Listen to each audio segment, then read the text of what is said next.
Bueno, mis hermanos y mis hermanas, bienvenidos a un capítulo más de lo que estamos construyendo alrededor del estudio que estamos haciéndole al libro de Apocalipsis. Hoy estamos en el capítulo 38, no capítulo 38 del libro, sino la parte 38 de nuestro estudio, porque vamos a ingresar al capítulo 9 de Apocalipsis. Vamos a iniciar con una oración. Ahí estoy viendo al hermano Alejandro que dice que no oramos. Vamos a iniciar con una oración. Así que voy a orar yo. Padre, en el nombre de Jesús te damos gracias, Señor, por la oportunidad que nos das de estar un nuevo día alrededor de tu palabra, Señor. Gracias, Señor, por el Espíritu Santo, por tu palabra, Señor, por las personas que utilizaste para dejarnos estos documentos. Entendemos, Señor, que algunos de ellos han sido interpretados de manera arbitraria, sensacionalista, de opinión, Señor, y muchas veces de manipulación. Pero te rogamos que podamos ver más allá del texto, Señor, y podamos ver el espíritu del mensaje. Podamos ver lo que le decías a esa iglesia de primer siglo y que nos debe de traer a nosotros la esperanza, la paz, Señor, que también ellos recibieron. En el nombre de Jesús nos depositamos en tus manos y te rogamos de tu dirección. Amén. Estamos en la parte 38. Le llamé capítulo 38 en un momento porque de aquí estoy escribiendo un libro que se llama Apocalipsis 2050. Entonces, este correspondería en ese libro al capítulo 38. Pero estamos alrededor del capítulo 9 del libro de Apocalipsis. Vamos a leer el verso 1. Es donde la quinta trompeta se releva o se revela, perdón. Es donde la quinta trompeta se revela en la dimensión del conflicto que se está viviendo. Recorrimos el capítulo 8 de todo este documento, donde vimos cómo las trompetas empiezan a sacudir las estructuras de la creación, la tierra, el mar, las aguas, los cielos, llegando ahora a un punto donde la revelación da un giro muy importante.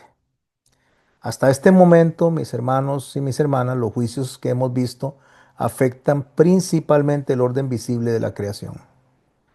La tierra es tocada, la vegetación es afectada, las aguas son alteradas, las lumbreras del cielo son oscurecidas. Pero donde abrimos el capítulo 9, logramos ver que el Espíritu Santo nos permite ver algo más profundo. Detrás de todos estos acontecimientos visibles de la historia, ahora vamos a ver una dimensión más espiritual que está operando en el texto. Juan nos describe, o Juan escribe en Apocalipsis 9:1, el quinto ángel tocó la trompeta y vi una estrella que había caído del cielo a la tierra y se le dio la llave del pozo del abismo. Aquí es donde vemos cómo la revelación se vuelve más profunda, como les decía, que el conflicto espiritual viene acompañando la historia humana, porque hasta aquí lo que era el mensaje era acerca de la creación que estaba siendo sacudida cuando se tocaron las trompetas anteriores. Pero ahora el telón se levanta y nos está mostrando que detrás del conflicto de la tierra existe una realidad espiritual. Lo primero que Juan ve es una estrella que había caído del cielo a la tierra. Esto es muy importante. Y de hecho, el mismo texto llama la atención sobre este detalle y es, por favor, un detalle que no podemos pasar por alto. Juan no está viendo el momento de la caída. No, no. Lo que está viendo es que la estrella ya había caído y que ahora está participando en todos los acontecimientos que se están desarrollando. En el lenguaje de la escritura, las estrellas, cuando nosotros las analizamos en toda la Biblia, representan autoridades espirituales o seres espirituales. De hecho, el mismo Apocalipsis, cuando empezamos a leer el documento, y esto es muy importante, mis hermanos, porque una de las cosas que nosotros debemos de hacer énfasis es que la Biblia explica a la Biblia. Y es aquí donde nosotros vemos en el capítulo 1 de este mismo libro de Apocalipsis que Juan dice que en la mano derecha o que en una mano el que están narrando, explicando, que en este caso es la figura de nuestro Señor Jesucristo, ya resucitado, ya entronado. Él dice que tiene en su mano 7 estrellas y que tiene en su otra mano los 7 candelabros. Es una representación de las iglesias y es una representación de los líderes de las iglesias. Entonces esto nos ayuda a comprender que el Apocalipsis está usando símbolos que la iglesia del primer siglo podía reconocer. Por eso cuando Juan está hablando de una estrella caída del cielo, no nos imaginemos, mis hermanos, y esto es muy importante y ahora lo voy a profundizar el por qué, no nos imaginemos un cuerpo celeste cayendo literalmente sobre la tierra. Porque por simple lógica, eso no puede ser así. Una estrella que cayera sobre la tierra destruiría el planeta entero.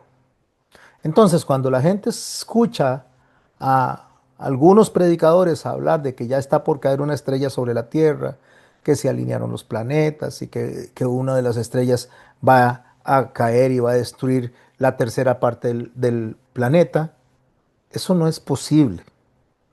Cuando digo no es posible, no es que no sea posible que destruya la tercera parte del planeta, es que no es posible que sobreviva ninguna parte del planeta. Así que tenemos que ver esta imagen como lo es, una realidad simbólica, una realidad espiritual.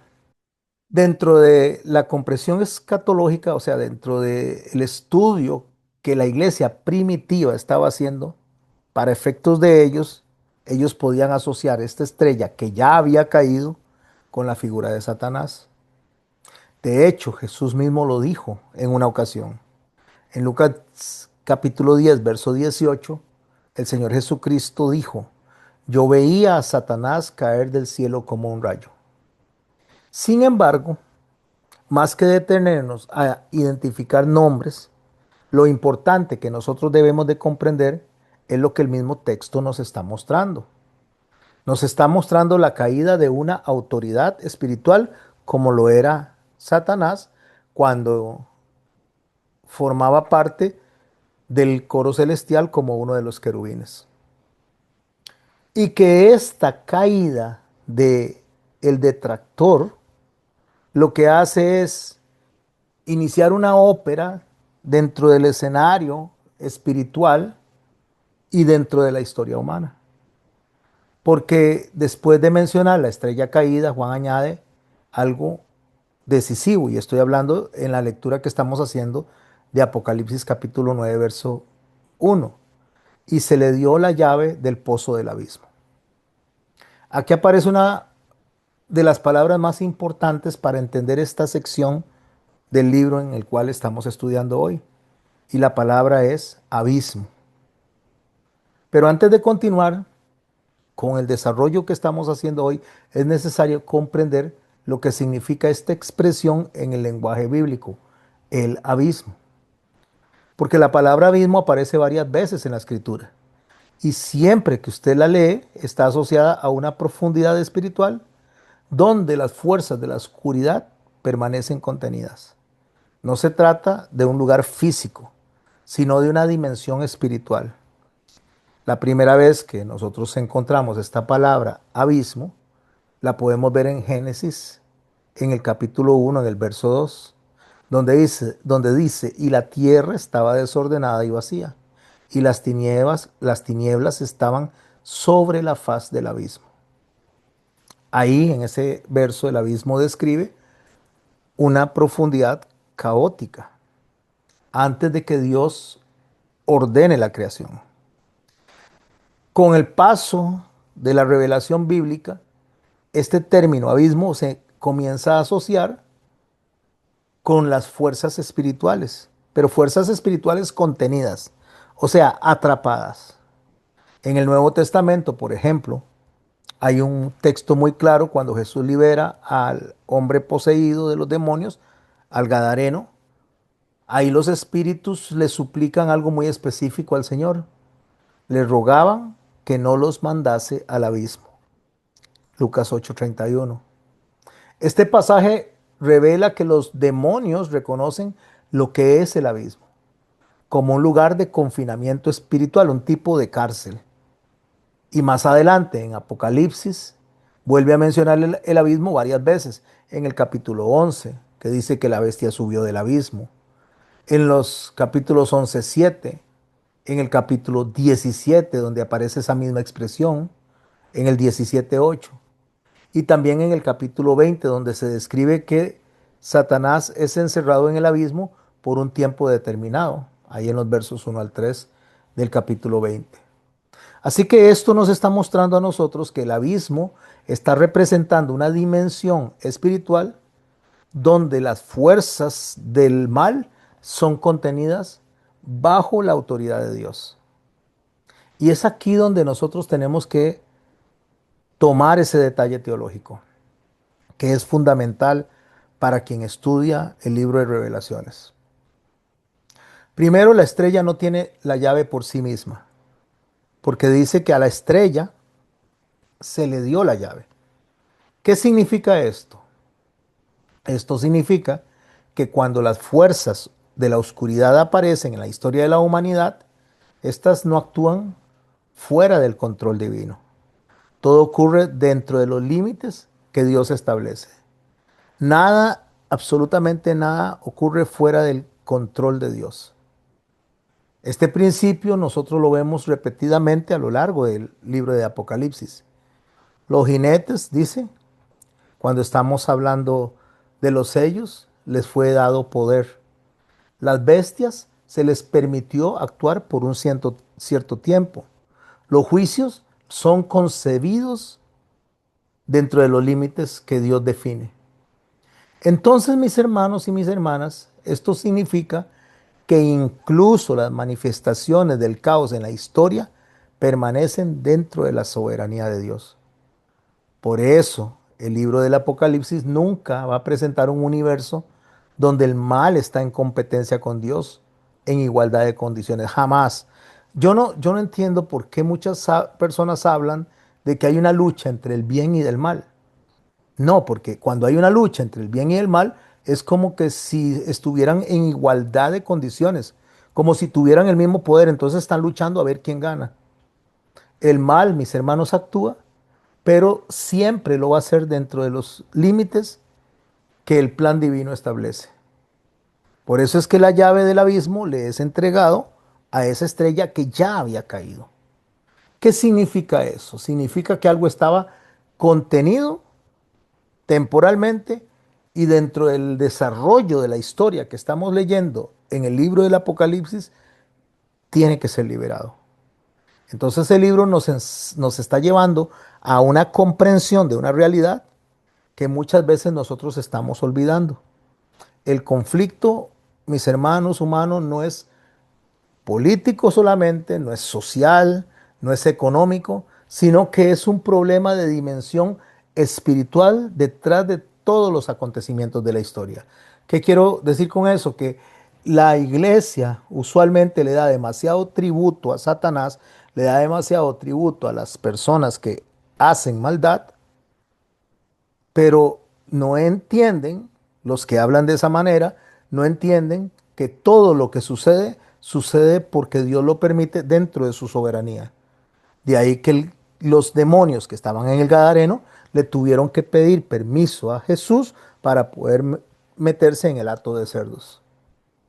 El profeta Daniel ya nos había enseñado algo parecido cuando habló de los principados espirituales que operan detrás de los imperios humanos. Eso lo puede leer en el Daniel capítulo 10, verso 13. Y el apóstol Pablo nos explicó con claridad eso mismo en Efesios 6:12 cuando dice, porque no tenemos lucha contra sangre y carne, sino contra principados, contra potestades, contra los gobernantes de las tinieblas de este siglo. El capítulo 9, mis hermanos, comienza precisamente mostrando esa dimensión de lo que vengo explicando hasta este punto. Después de que la creación es sacudida por las trompetas anteriores, entonces vemos cómo ahora se revela ese conflicto espiritual, pero que forma parte de la historia de la humanidad. Sin embargo, es importante entender algo fundamental. El propósito de esta revelación no es producir miedo a la iglesia. Al contrario, el propósito es producir discernimiento a la iglesia.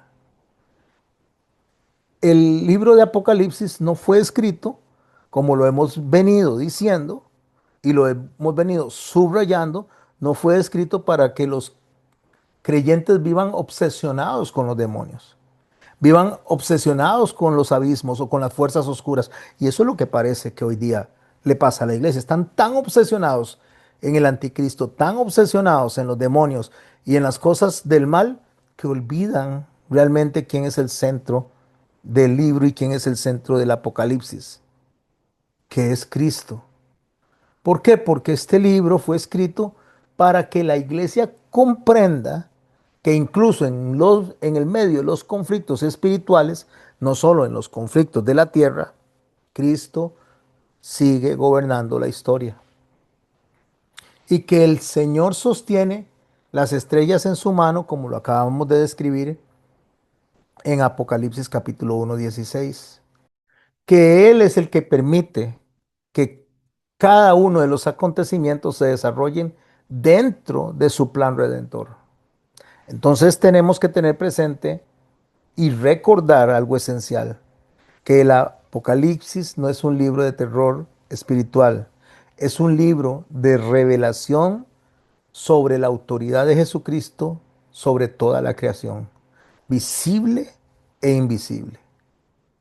Así que cuando la quinta trompeta suena, el abismo comienza a abrirse. Y lo que nosotros estamos viendo no es el triunfo del mal, que de hecho es lo que la mayoría de la gente interpreta.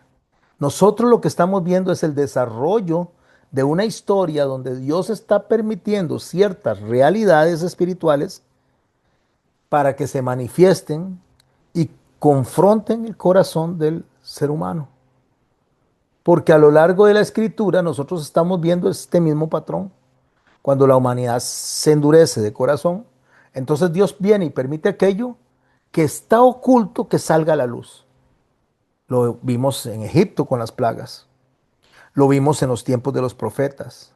Lo vimos también en el mismo ministerio de Jesús, donde muchas veces las manifestaciones espirituales salían a la luz cuando la presencia del reino de Dios se les estaba acercando. Eso fue lo que dijeron los demonios que estaban en el Gadareno. Nos has venido a atormentar antes de tiempo, dijeron. Porque sale a la luz todo lo que está oculto en las tinieblas cuando la luz confronta las tinieblas. Pero repito, no tienen igualdad de condiciones, no. Ya las tinieblas, el reino de las tinieblas está vencido por nuestro Señor Jesucristo. Entonces el capítulo 9 nos comienza a mostrar a nosotros hasta ahora eso que estaba oculto para el mundo, que el mundo espiritual también está participando dentro de la historia humana. Pero aún en este escenario, nosotros logramos ver que la autoridad de Dios permanece. Cuando habla de la llave del abismo, mis hermanos, la llave del abismo no aparece como un símbolo de caos, de un caos absoluto. Aparece como una llave que es entregada dentro de un plan divino y dentro de los límites de ese plan divino. Por eso es que antes de entrar a los detalles de lo que surge del abismo, en los siguientes versos que vamos a estudiar, en especial cuando hablemos de la simbología de las langostas y la mención de Apolión, vamos a detenernos para comprender este principio espiritual, mis hermanitos y mis hermanas.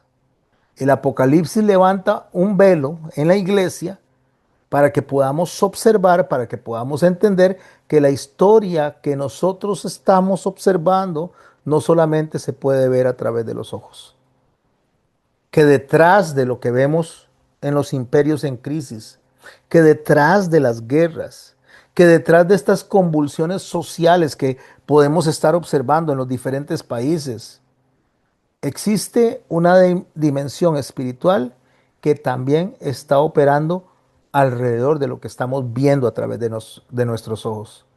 Pero por encima de todo lo que estamos viendo nosotros, el trono de Dios sigue estando presente, sigue estando en control. Y desde el trono Él sigue gobernando, aquel que se dice el alfa y omega, el que era, el que es y el que ha de venir, sigue gobernando sobre toda la creación, sobre toda la tierra y sobre todo el universo. Entonces, con esta revelación que estamos estudiando ahorita en este momento, vamos a comenzar esta sección que pienso yo que es una de las secciones más profundas del Apocalipsis, porque a partir de aquí veremos cómo la quinta trompeta abre escenarios donde lo espiritual se vuelve visible dentro de la historia. Pero incluso en medio de este escenario, mis hermanos y mis hermanas, el mensaje central de Apocalipsis permanece intacto. ¿Cuál es el mensaje central? La historia no está fuera del control de Dios y Cristo sigue siendo el Señor de esa historia. Vamos a tener que analizar una transición hacia las langostas. Porque yo no sé, mis hermanos, ustedes, pero en el tiempo he escuchado a mucha gente pensar que del mar van a salir langostas literales, enormes, y que se van a empezar a comer a la gente. Entonces, antes de avanzar hacia la descripción de esas langostas que aparecen en los otros versos del capítulo 9, nos tenemos que detener para comprender este lenguaje. Es un lenguaje simbólico y Juan lo está utilizando. Y si no lo entendemos, el lenguaje tal cual él lo está utilizando dentro del contexto bíblico en que se está describiendo, vamos a caer en interpretaciones sensacionalistas, en especulaciones y empezamos a hablar o a comunicar lo que el texto no está diciendo, lo que el texto no está comunicándole a la iglesia. Y en el mundo bíblico, mis hermanos, las langostas no eran consideradas simples insectos. Las langostas son vistas como uno de los fenómenos más devastadores que podía recibir una región agrícola. Y la Biblia, en su mayor parte, habla en términos agrícolas. En el Antiguo Testamento aparecen muchos símbolos de juicio, devastación y crisis nacional representadas en esas langostas. Y aquí voy a hacer una pausa, mis hermanos. Si ustedes ven el mundo, cómo está en este momento reaccionando, está reaccionando en una crisis mundial, está reaccionando en crisis energéticas, está reaccionando en crisis de militares actuando, está reaccionando en apropiaciones indebidas de países o terrenos. Y cuando nosotros analizamos esto a la luz realmente de lo que sucedió en Egipto, ejemplo, las plagas que salieron en Egipto, encontramos unas imágenes muy conocidas. Y si bien es cierto que en Egipto fueron langostas de manera literal, lo que se está usando es ese ejemplo para que podamos entender en nuestros tiempos lo que el Apocalipsis desea que nosotros observemos dentro del mensaje de Jesucristo. En Éxodo capítulo 10, en el verso 14 dice, subieron las langostas sobre toda la tierra de Egipto. Dice que cubrieron toda la faz del país y que devoraron la hierba de la tierra y que devoraron todo el fruto de los árboles.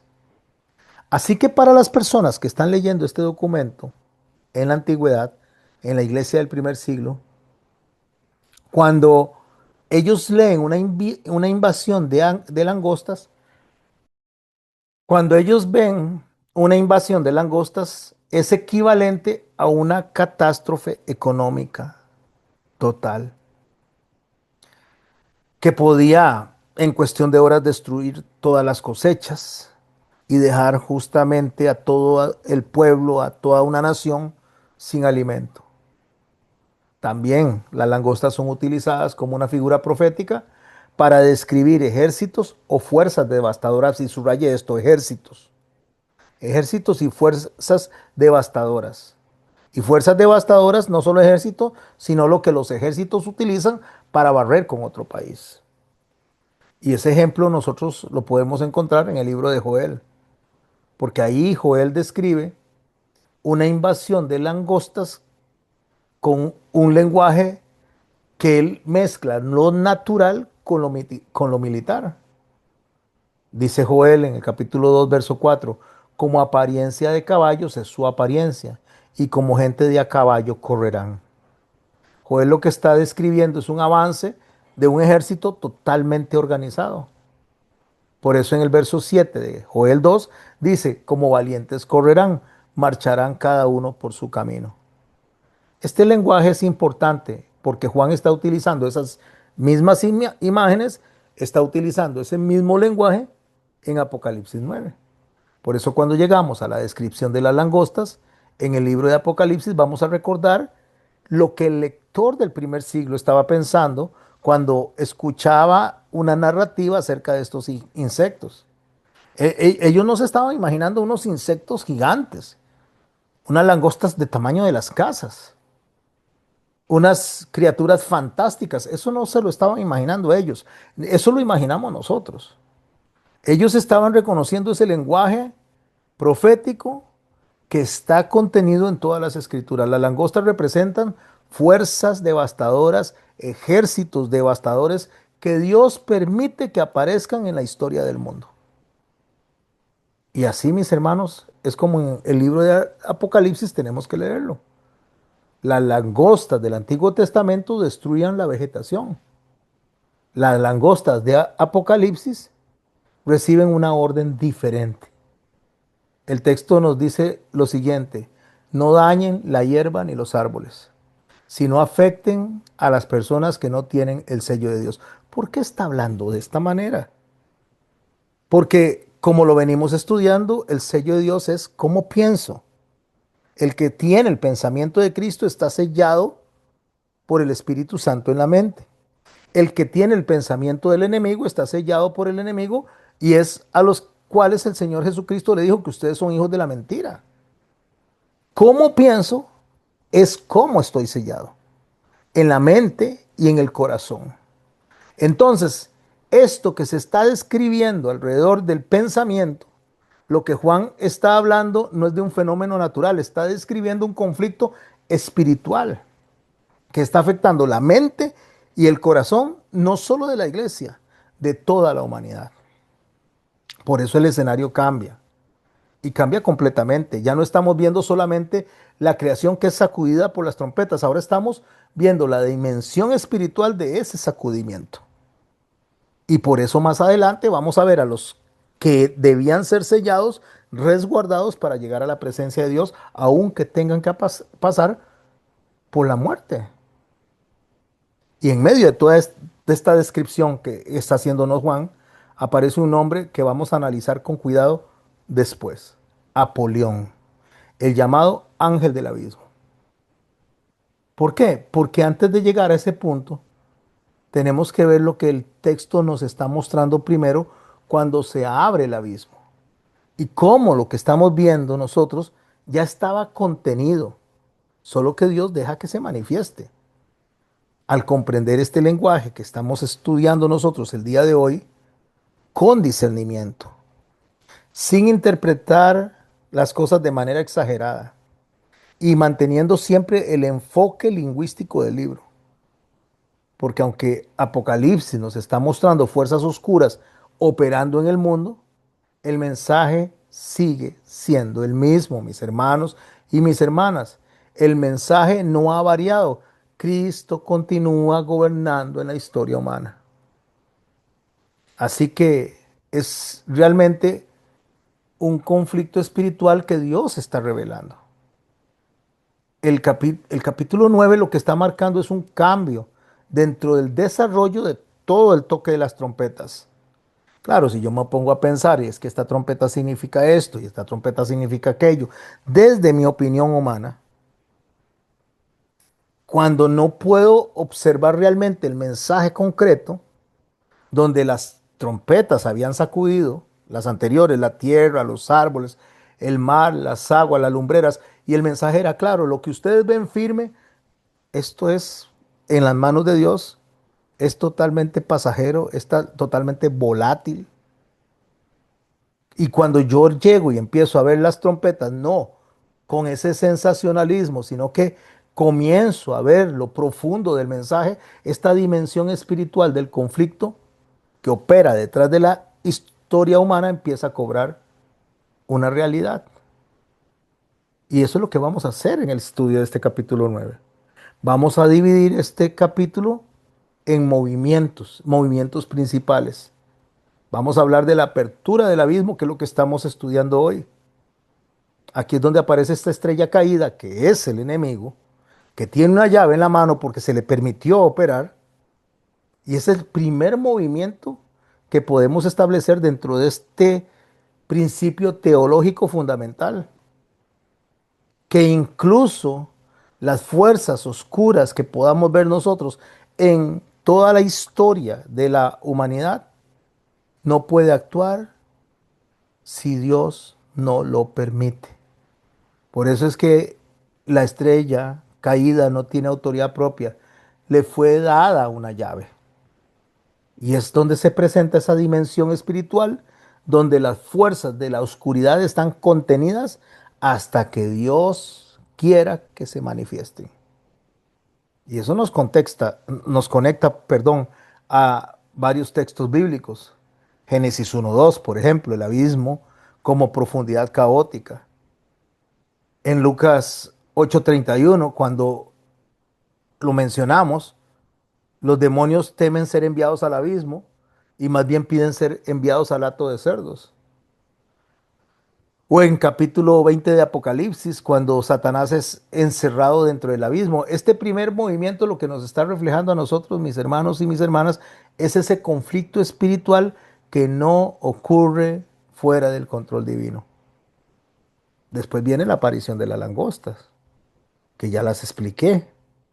El abismo se abre, surge una nube de humo y aparecen todas esas langostas. Juan está utilizando este lenguaje simbólico que conocen todos los lectores del Antiguo Testamento. Símbolos claros de devastación nacional.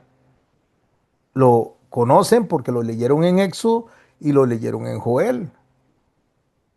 Pero cuando introduce un detalle clave en el que estas langostas no están atacando a la vegetación, sino que atacan a las personas que no tienen el sello. Así que estas langostas puede usted empezar a dimensionarlas como estrés, como terror, como horror, pensamientos que carcomen al hombre y no le permiten discernir ni buscar a Dios en medio del conflicto. Por eso es un problema espiritual que está afectando a la conciencia del ser humano, porque el tormento que producen ellos no mata. El tormento que ellos producen genera angustia profunda y no permiten que adore. Entonces el ser humano que no adora está fuera del propósito, porque fuimos creados para la alabanza de la gloria, de la gracia de Dios. Para eso fuimos hechos. Entonces estas langostas que de manera simbólica y en la utilización de esas imágenes están combinando varios elementos, entonces podemos ver en eso apariencia de caballos preparados para la guerra, podemos ver coronas, rostros humanos, cabellos de mujer, dientes de león, corazas de hierro. Todo este lenguaje no es para que usted busque o yo busque criaturas literales, es para describir una simbología de fuerzas organizadas que están oprimiendo espiritualmente al ser humano. Por eso es que el lector del primer siglo, el lector de la primera iglesia reconocía este estilo profético porque se parece mucho al de Daniel, capítulo 7, Joel, capítulo 2, se parece mucho al de Ezequiel. Y usted y yo debemos de alejarnos de estas interpretaciones modernas que intentan convertir estas figuras en helicópteros, armas tecnológicas o elementos contemporáneos. Porque Apocalipsis está usando el lenguaje simbólico del mundo bíblico, no del mundo moderno. Así que tenemos que tener mucho cuidado. Y dice, ¿quién es el rey del abismo? Apolión, dice. Eso lo vemos en el verso 11. Es esa figura central que tiene el argumento o el desarrollo del texto como rey de ese abismo. Y en hebreo es Abadón, griego es Apolión. El nombre Abadón o Apolión significa exactamente lo mismo. Significan destructor.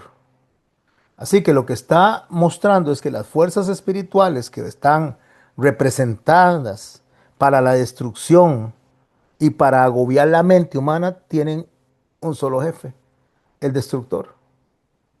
Pero aún en medio de esto, ese solo jefe, ese destructor, ese Apolión, ese que recibe las llaves del abismo, que es el rey, que no es rival para Dios jamás, sino solamente una estructura dentro de la soberanía del Señor que permite para que el hombre pueda recapacitar y voltear los ojos a Dios y buscarlo. Porque ese es el propósito del libro. Por eso es que el capítulo 12, perdón, el capítulo 9 en el verso 12 concluye con esa advertencia. El primer ay pasó, dice. Y hay dos ayes que vienen después de este. Y nos recuerda entonces que el objetivo de las trompetas no es la destrucción total del mundo en primer lugar, sino advertencias progresivas que llaman a la persona al arrepentimiento. Cada trompeta funciona como una sacudida dentro de la historia, no como eventos aislados, no, sino como realidades que se manifiestan a lo largo del tiempo. Por eso, mis hermanos, vamos a desarrollar un poquito más esto. Vamos a hablar de esa estrella caída, vamos a analizar un poco más a esa estrella caída. Y déjeme decirle, mis hermanos y mis hermanas, que cuando nosotros creemos que es una estrella que va a golpear a la Tierra, estamos muy equivocados. Porque justamente el Sol es una estrella y es una de las estrellas más pequeñas de todo el universo y de todas las galaxias. Una de las estrellas más pequeñas. Incluso hay estrellas que son 1000 veces más grandes que el Sol. Así que cuando usted escucha a alguien que le dice que una estrella viene dirigiéndose hacia la Tierra porque es el cumplimiento profético del Apocalipsis, está lejos de la verdad. Porque si eso fuera, solo imagínese al Sol estrellándose contra la Tierra. No, mis hermanos y mis hermanas, realmente nosotros hemos caído en un lenguaje de manipulación en el cual, en lugar de llevarnos a Cristo, en lugar de llevarnos a adorar a Dios, en lugar de tener la esperanza puesta en Él, lo único que hace más bien es alejarnos de la adoración a Dios, traernos miedo, traernos terror. Y yo me pregunto, entonces, ¿qué es lo que estamos diciendo nosotros? ¿A qué Dios estamos predicando nosotros? Decimos que es el Dios que nos tiene en el hueco de su mano. Decimos que Dios que tiene el poder sobre toda la tierra, que es el dueño de todas las riquezas, que es el que puede transformar nuestros corazones, que es el que puede sostenernos en su mano lejos de cualquier desgracia. Pero resulta que a la primera ya no lo vemos tan fuerte, ya no lo vemos tan poderoso, ya no creemos que Dios sea lo que dice ser. Y se le empieza a dar más poder y más fuerza a un ser humano, a un país, a un sistema de ideología, a un grupo de militares reunidos. a una confederación o una coalición de países. Y Dios empieza a ser disminuido por lo que nosotros tenemos por concepto de Dios. Yo hay cosas que me pregunto, ¿por qué un predicador manipula a las personas para poder recibir dinero para pagar el alquiler, para pagar los gastos de la iglesia? Sí es entendible que hay que pagar ciertos, pero ¿por qué manipular? ¿Por qué asustar a las personas? ¿No es mejor decirle a Dios, orarle y decirle, Señor, pon gracia en el corazón de las personas que te aman? Pon un deseo para sacar adelante la tarea que tenemos que hacer. Háblale a Dios, porque yo soy su hijo. Ustedes son sus hijos. Nosotros somos las criaturas redimidas. Entonces, si yo tengo que venir y hacer una manipulación para que ustedes apoyen, aporten al reino de los cielos, entonces estoy pensando que Dios no tiene la capacidad ni el poder de convencimiento y mucho menos el amor de atraer con lazos de bondad. Creo que tengo que hacerlo yo porque Dios no lo puede hacer. Y eso es en todas las áreas. Entonces, cuando yo vengo y cambio el lenguaje que se está presentando en el Apocalipsis para presentar algo que atemorice a las personas, estoy lejos del mensaje central del Señor, porque el mensaje central del Señor no es ese. Jamás lo ha sido. El mensaje central del Señor es: yo los amé primero. Yo los busqué primero.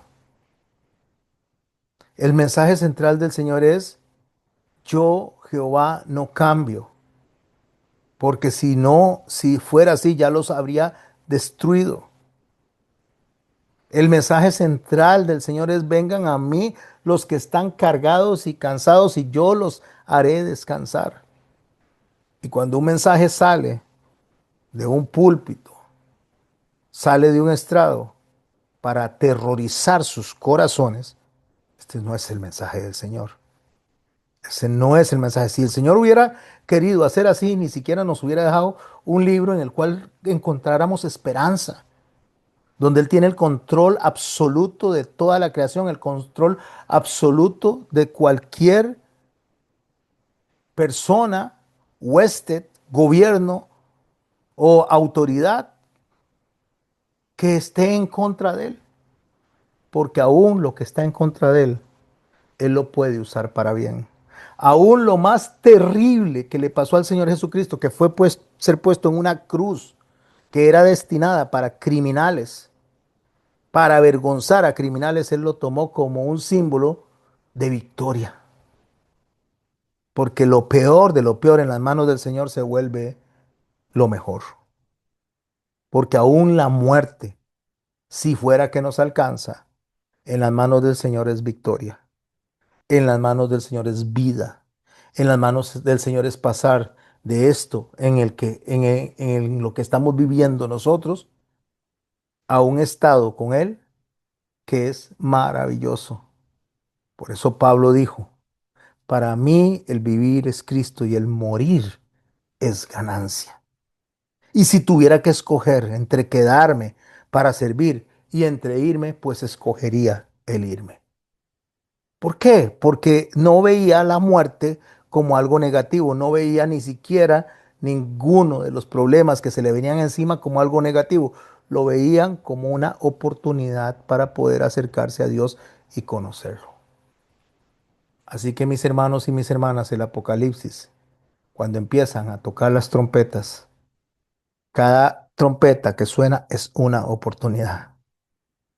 Cada sello que se abre es una oportunidad. Cada copa que se derrama es una oportunidad. Porque después de que todo pase y que todo sea concluido y ya no haya más trompetas, ya no haya más copas, entonces lo que quedará para los que están fuera del propósito, quedará una condenación por la eternidad. Por los años y los años y los años que no se pueden dejar de contar. Y para cerrar la clase de hoy, quiero darles una idea de lo que podría ser una eternidad sin Cristo.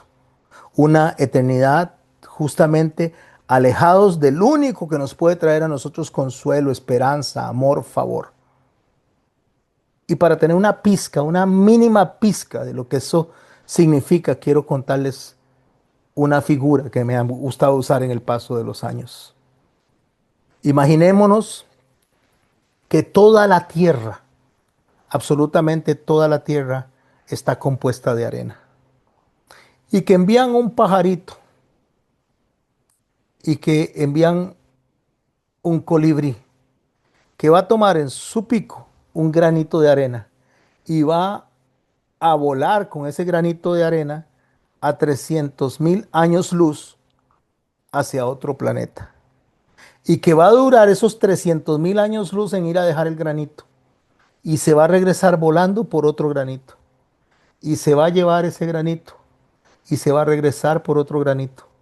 Y así lo va a hacer mientras exista durante su tiempo de vida, porque va a ser un pajarito inmortal. Va a ser un pajarito que está diseñado para llevar esos granitos desde aquí a 300.000 años luz.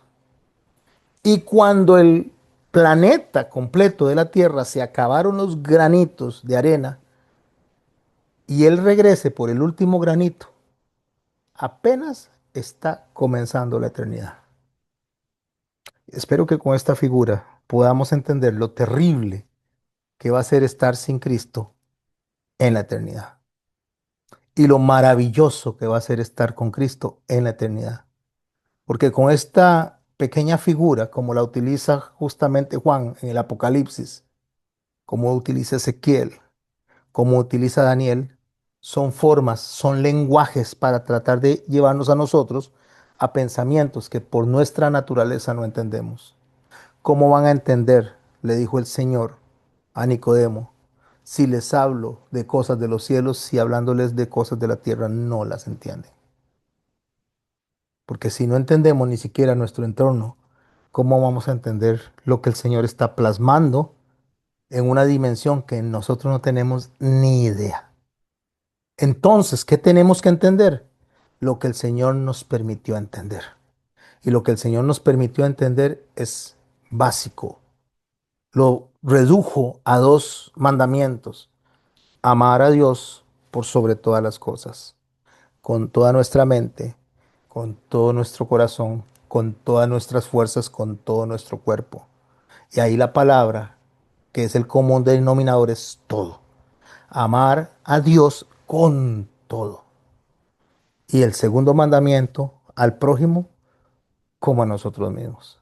En estos dos mandamientos, dijo el Señor, se encierra toda la ley y los profetas. Entonces, cuando nosotros entendemos que delante de Dios vale mucho más que millones de toneladas de oro, el que un hermano abrace al otro y le diga, te perdono, y que el otro le diga, me perdonas. Que una esposa llegue y le diga al esposo, te perdono. Y que una esposa, un esposo se arrepienta genuinamente ante ese perdón y nunca más vuelva a cometer las faltas que ha cometido. Que un hijo llegue y le diga a su madre y a su padre hasta el último instante de su vida, cuando ellos exhalen el último aliento, ese hijo le pueda preguntar a su padre y a su madre, papá, mamá, te he honrado, y ellos le digan, sí, mi amor, sí me has honrado. Y que cuando nosotros estemos delante de Dios para poder ingresar a la eternidad con Él, a estar con Él por siempre y para siempre, escuchemos en nuestros oídos esa hermosa y maravillosa voz de Jesucristo diciéndonos, venid, benditos de mi Padre, entren en el gozo de vuestro Señor. Eso es lo que busca Apocalipsis. Eso es lo que busca la Biblia. Eso es lo que busca el Evangelio. Que nosotros vivamos una vida en armonía con Dios, porque Dios nos hizo a nosotros para que estemos bien, no para que estemos mal. Pero las decisiones que tomamos nosotros, las formas en que enfrentamos las cosas, donde sacamos a Dios de nuestra agenda, nos llevan a nosotros a empezar a recibir lo que Dios no quería para nosotros, porque Dios no quería que estuviéramos mal. Dios quería que estuviéramos bien y quiere que estemos bien. Por eso es que Él dice al ángel que tiene las llaves del abismo que las langostas no destruyan, mis hermanos, a lo verde, no destruyan absolutamente nada, que destruyan a los que no han sido sellados en la mente. Y esa destrucción, mis hermanos, no es ni siquiera tampoco para llevarlos a mal, es para llevarlos a bien. Es que los pensamientos que los agobian en ese momento a estas personas en tiempos de dificultad, los lleve a una sola posición de rodillas delante de Dios, diciendo, Señor, perdón, me arrepiento. Y entonces podemos escuchar en nuestros oídos retumbar las palabras que están escritas y contenidas en la Biblia donde dice que Dios no desprecia un corazón contrito y humillado. Con esto cierro, mis hermanos, la clase de hoy. Vamos a tener 3 participaciones porque los viernes es un poco más corta. Y con esto estaríamos cerrando. Nos veríamos, si Dios lo permite, el lunes. Si a mí me toca dar la clase, tengo que revisar si no es el hermano René. Y si me toca dar la clase, seguiríamos entonces estudiando un poco más de este capítulo 9, donde tenemos que desarrollarlos con objetividad, con una mente realmente alineada a la mente de Cristo y con un pensamiento menos humano y más concentrados en lo que el Espíritu Santo nos quiere revelar a cada uno de nosotros. Muchas gracias, mis hermanos, a los que me están oyendo en YouTube. Comparta y si quiere ser parte de esta clase, solo me escribe. Muchas gracias y nos vemos, si Dios lo permite, el día lunes. A los que vamos a la iglesia, nos vemos mañana para ver la semana 9 de lo que llamamos Cristo revelado en toda la Biblia. Mañana estamos en primera y segunda de Samuel. El tema es el rey conforme al corazón de Dios. Nos vemos mañana a las 6:30.